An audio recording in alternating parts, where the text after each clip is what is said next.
Hello friends, welcome to our channel The Lie School.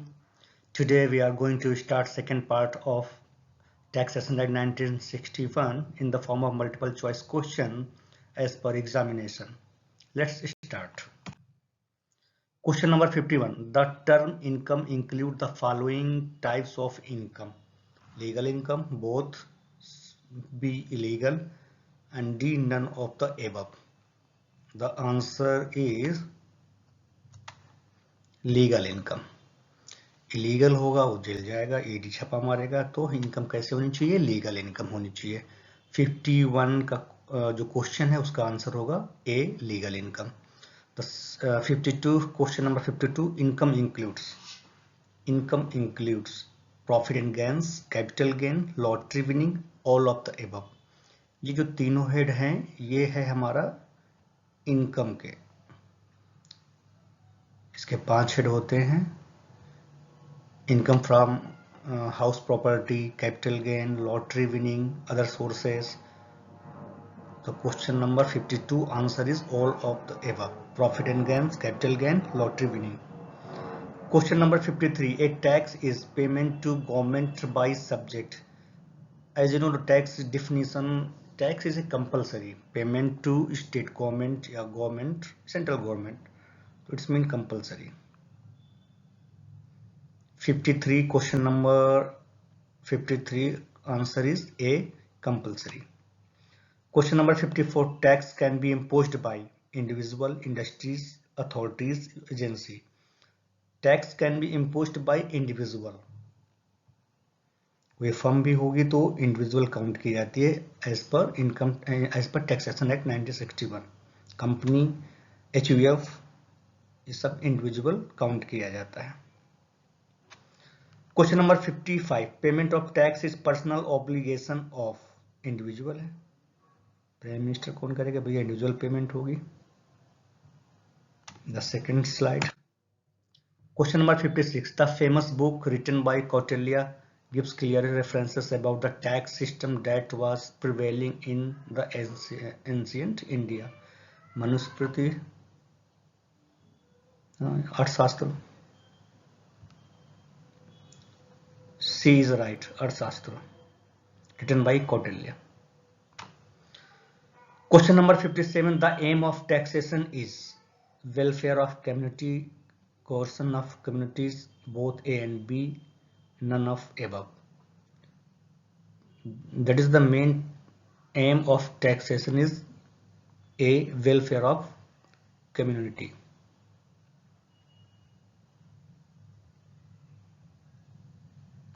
Question number 58. Fee is another sources of the state. Revenue, option A revenue, B registration, C stamp duty, D service. Fee is a revenue. Answer is A revenue. Question number 59. Tax and fees are different from each other. This statement. Tax and fees both are true. Tax and fees true है, ये different होता है। Question number 60. What is the nature of the Constitution of India with its delegation of legislative power between union and state? Rigid, flexible, federal, and quasi-federal. Quasi-federal means power distribution between central and state. जैसे tax भी distribute होता है central and state में। Question number 61. The constitution of India in article 268 281 EV says a scheme for distribution of tax revenue between EVCs mean होता है मतलब imagination of scheme या it happen in future. The Constitution of India in article 268 281 EV says a scheme for distribution of tax revenue between union and state. Answer A union and state. Question number 62. In India, who has authority to impose tax in their 3-tier government structure? Central government, state government, local authority, 3-tier है, तो the answer is all of above.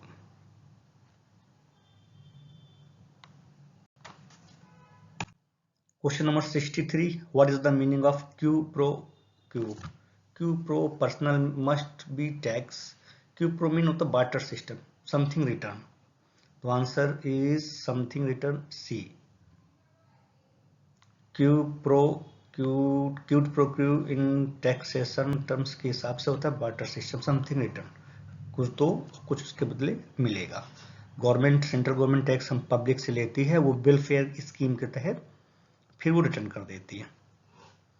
The tax that is levied by the government directly on the individual और corporation are called. Directly है तो directly tax होता है direct tax. Option is B, direct tax. Indirect tax is, indirect tax क्या होता है? जो levied by the government on goods directly paid by individual, paid by central government. Option A, levied mean imposed करना by government on goods. Indirect tax goods जैसे just like GST, जो tax लगता है goods पे, manufacturing पे, वो GST होती है. GST क्या है? डायरेक्ट है, इनडायरेक्ट टैक्स है. Question number 66. Income tax, corporation tax, wealth tax, these are example of direct tax. These are types of tax क्या होते हैं? ये direct tax होते हैं जिसकी liability individually pay करना होता है. The nature of not shifted to another person. VAT, service tax, GST, excise duty, entertainment tax, and custom duty are classified as indirect tax. These types of tax is known indirect tax. इसकी liability transfer होती है to person. Direct tax are in nature progressive, regressive, aggressive, inflationary. तो direct tax होता है progressive, income tax सब progressive nature के होते हैं. नेक्स्ट ईयर बढ़ के ही पे करना होता है, इसलिए progressive nature होता है. GST कम ज़्यादा हो सकती है पर income tax mostly progressive nature के होते हैं. How many board present in India to exercise control the respect of matter relating to all the direct and indirect union taxes. How many board in present? CBT and CBIC. Direct tax के लिए होता है CBT and indirect tax के लिए होता है central board of indirect tax CBIC. तो body कितनी हमारी है? 2. बॉडी हमारी कितनी है? 2. बोर्ड्स कितने हैं? 2 इनकम टैक्स में. Question number 70. What is the difference between the direct and indirect tax? Change of levy, nature of transfer. Main तो नेचर ऑफ ट्रांसफर होता है इसका. लायबिलिटी हमारी मतलब डायरेक्ट में ट्रांसफर नहीं होती है, इनडायरेक्ट में ट्रांसफर हो जाती है. Question number 71. What kind of tax can be transferred from 1% to 100%? Indirect tax. Transferable जो होती है लायबिलिटी हमारी, वो इनडायरेक्ट टैक्स होती है. Question number 72. Amendments by the finance act are made applicable from? किस डेट को अप्लीकेबल होगा? यदि पूरे साल में अमेंडमेंट हुआ है.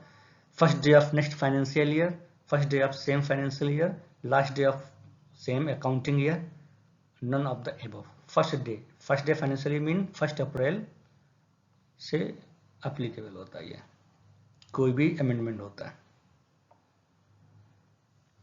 Question number 73. Which of the following is indirect tax? Indirect tax क्या है?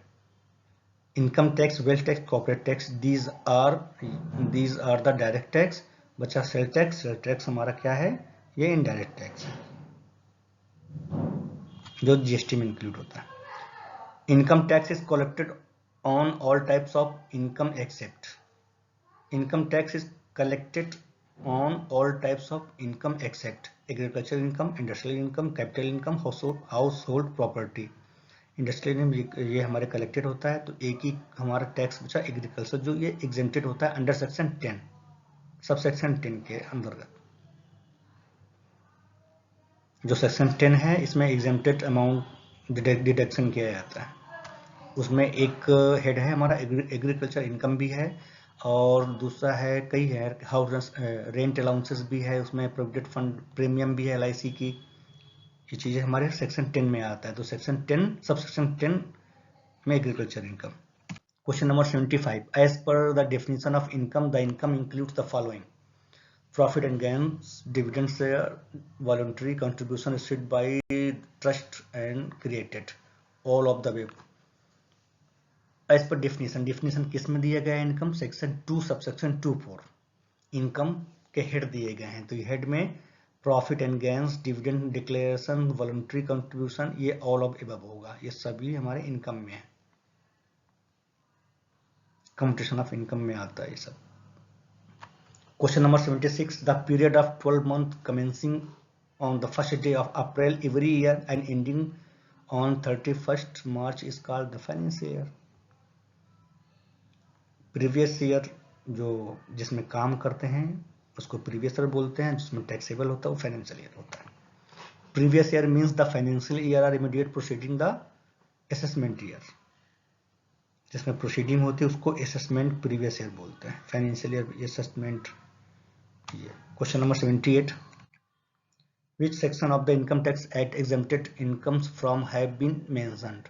एटीसी, एटीसी डीडी ये सब एग्जेम्प्टेड होते हैं, पर मेंशन किसमें किया गया है? सेक्शन 10 में मेंशन है exempted amount. Agriculture, life insurance की प्रीमियम, हाउस रेंट अलाउंसेस, ये सब सेक्शन 10 में मेंशन है। Question number 79. Comes under agriculture incomes किसमें आता है? Comes under agriculture income tea garden, community farming, all of the above. All of the above होगा। ये दोनों हमारे पार्ट्स किसके हैं? एग्रीकल्चर के पार्ट्स हैं। टी गार्डन वगैरह और कम्युनिटी फार्मिंग होता है, सेल करेंगे इसको तो इनकम आएगी। The definition of the person include, the person की डेफिनेशन किसमें है? सेक्शन 2 सबसेक्शन 31 मतलब उसमें कहा गया, चाहे इंडिविजुअल हो, चाहे कंपनी हो, चाहे फर्म हो, या हिंदू या एचयूएफ, ये सब हमारे इंडिविजुअल काउंट किए जाते हैं, यानी पर्सन काउंट किया जाता है। तो ये सब हो जाएंगे ऑल ऑफ द एबव। ये सब इंडिविजुअल है, चाहे फर्म हो, कंपनी हो या एचयूएफ हो। Question number 81. एनी रेंट और revenue derived from land which is situated in India and is used for agriculture purposes. Agriculture की कोई भी इनकम है कुछ कंडीशन को छोड़कर, एक्सेप्ट ऑफ एनडीपीसी एक्ट, उसमें टैक्सेबल होता है, बट जो भी हो मेनली एग्रीकल्चर की इनकम हमारी ये एग्जेम्प्टेड होता है टैक्स से। सेक्शन 10 सबसेक्शन 10 में ये मेंशन है। Question number 82. An individual is resident and ordinary resident of India if person had been resident in India at least 2 out of 10 year 10 साल प्रीवियस में कम से कम 2 साल उसको रहना चाहिए। ये भी पॉइंट सही है। Person been in India for period of 730 days for more during 7 years immediately preceding the relevant years, ये भी सही है। तो इसका आंसर होगा C, all of the above. Question number 83. Basic condition will be for a person who leaves India for employment. जो भारत को छोड़ गया है एम्प्लॉयमेंट के लिए, उसको कम से कम at least 182 days in India, at least 60 days in previous year, 65 days in a preceding 4 years. Answer is B. 60 days होना चाहिए, क्योंकि एम्प्लॉयमेंट बाहर करने के लिए गया है तो साल में प्रीवियस ईयर में 60 डेज और 4 साल में ये 1 साल कम से कम 365 डेज प्रीसीडिंग ईयर में स्टे होना चाहिए। Question number 85. Is the casual income, casual income mean suddenly income, कहीं से जैसे lottery, winning from lottery.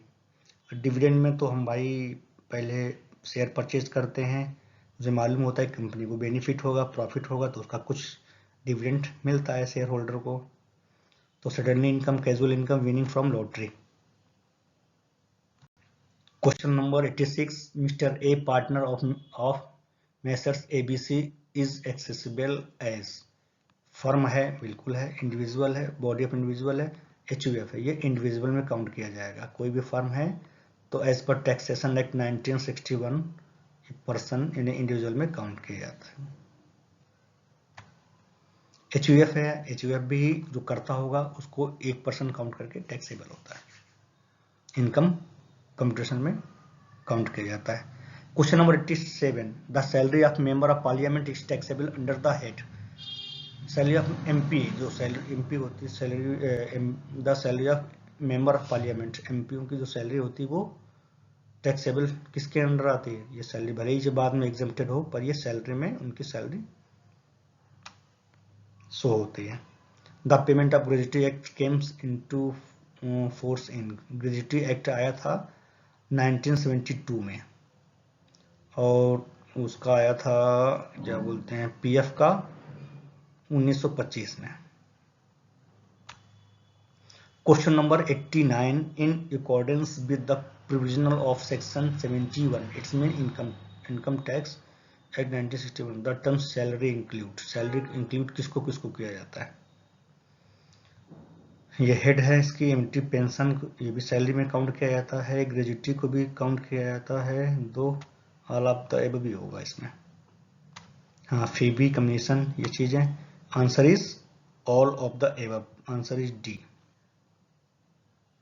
Question number 90, the children education allowances the amount exempted from taxable income is limited to 100 rupees per month per child up to 3 children, गलत round, ये होगा B 1000 rupees per year per child up to 2 children.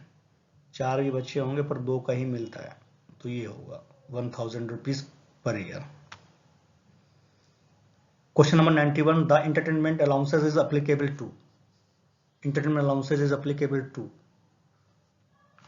ये public sector और government sector दोनों के लिए applicable होता है, बट ये जो एग्जेम्प्टेड होता है तो ये गवर्नमेंट एम्प्लॉय के लिए एग्जेम्प्ट हो जाता है। एंटरटेनमेंट अलाउंसेस ये बेसिक सैलरी का 1/5 होता है। इसका जो कैलकुलेशन किया जाता है तो एंटरटेनमेंट अलाउंसेस का बेसिक सैलरी जो होगी उसकी 1/5 पोर्शन को एंटरटेनमेंट अलाउंसेस में काउंट किया जाता है। मिलता दोनों को, entertainment allowances private sector and public sector both, but taxable किसका नहीं होता है? गवर्नमेंट एम्प्लॉय को। The assessment period for income tax on salary is only more than 12 month, more than 12 month no, 12 month less than 12 month, 12 महीना, और हाँ ये है कम से कम 12 महीना, उससे कम, ये हमारी असेसमेंट ईयर्स की कंडीशन है। Question number 93, the total income is to be rounded off the nearest multiple of and tax is to be rounded off nearest multiple number क्या होता है? 10 रुपीज होगा।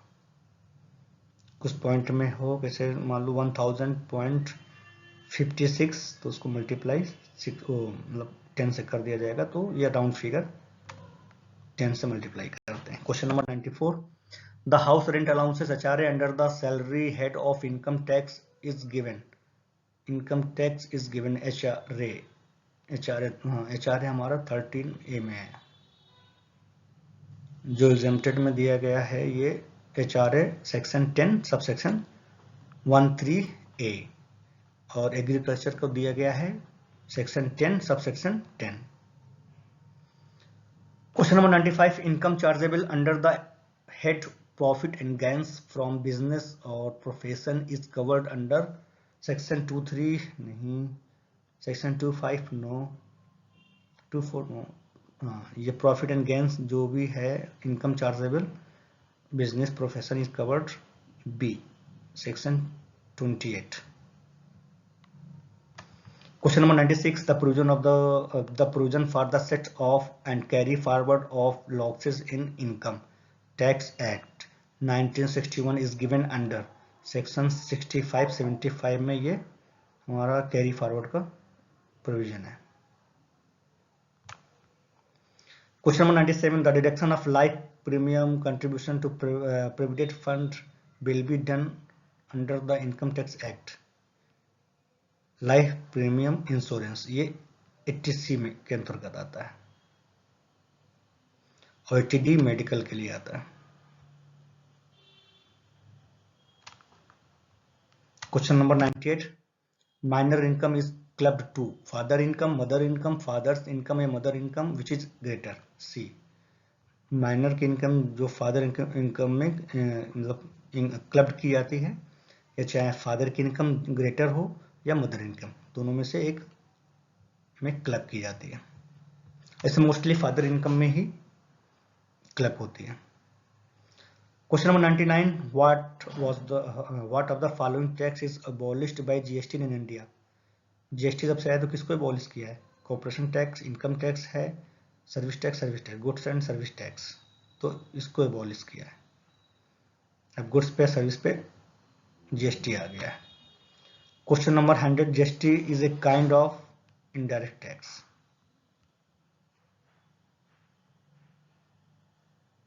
This is the part 2 of income tax act 1961। Total part 5 है, इसमें question 100 complete हो चुके हैं। Thank you for watching. मिलते हैं नेक्स्ट वीडियो में, तब तक के लिए जय हिंद।